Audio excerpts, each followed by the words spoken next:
नमस्कार दोस्तों, स्वागत है आपका हमारी इस नई वीडियो में। कपूरी ठाकुर चर्चित व्यक्तित्व जिन्हें भारत रत्न देने की घोषणा सरकार ने की। कपूरी ठाकुर। केंद्र सरकार ने बिहार के पूर्व मुख्यमंत्री कपूरी ठाकुर को भारत रत्न देने की घोषणा की है। कपूरी ठाकुर बिहार के पहले गैर कांग्रेस मुख्यमंत्री रहे हैं।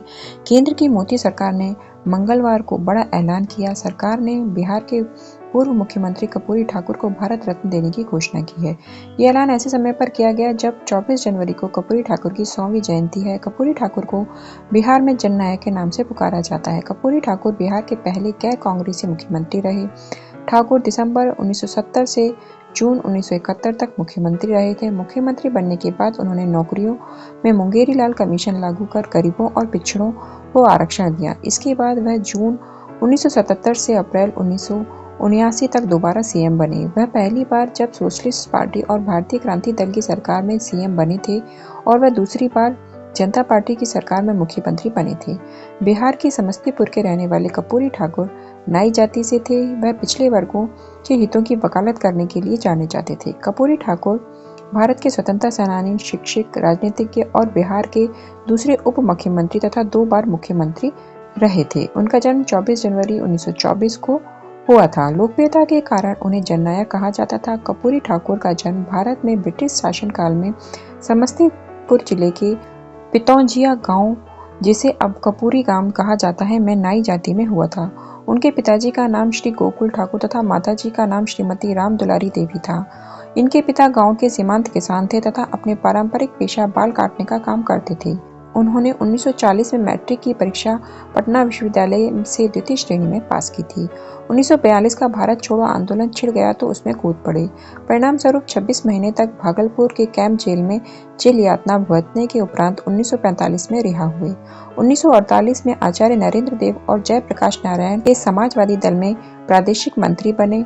सन 1967 में आम चुनाव में कपूरी ठाकुर के नेतृत्व में संयुक्त समाजवादी दल बड़ी ताकत के रूप में उभरी। 1970 में उन्हें बिहार के मुख्यमंत्री बनाया गया। 1973 से 77 में वे लोक नायक जयप्रकाश के छात्र आंदोलन से जुड़ गए। 1977 में समस्तीपुर संसदीय निर्वाचन क्षेत्र से सांसद बने।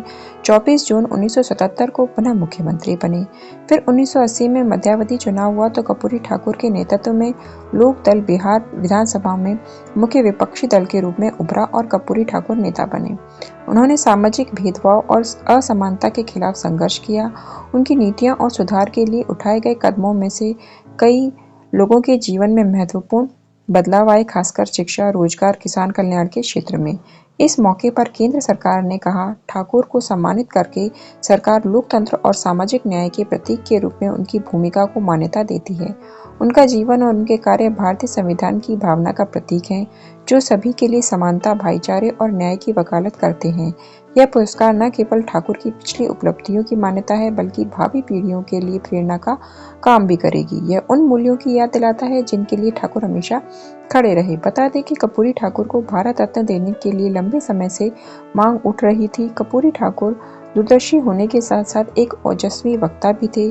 छात्रों की सभा को संबोधित करते हुए एक क्रांतिकारी भाषण दिया कि हमारे देश की आबादी इतनी अधिक है कि केवल थूक देने से अंग्रेजी राज बह जाएगा। इस भाषण के कारण उन्हें दंड भी झेलना पड़ी। वह देशवासियों को सदैव अपने अधिकारों को जानने के लिए जगाते रहे।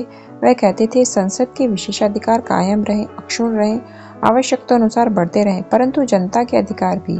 यदि जनता के अधिकार कुचले जाएंगे तो जनता आज न कल संसद के विशेषाधिकारों को चुनौती देगी।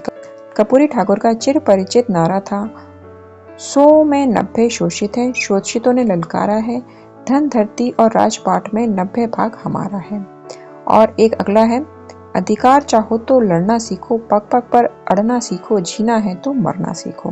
वह जननायक कहलाते हैं। कपूरी ठाकुर का निधन 64 साल की उम्र में 17 फरवरी 1988 को दिल का दौरा पड़ने से हुआ। देखने के लिए धन्यवाद। Please like, share, comment and subscribe. Comment जरूर करें, मोटिवेशन हमें इसी से मिलता है।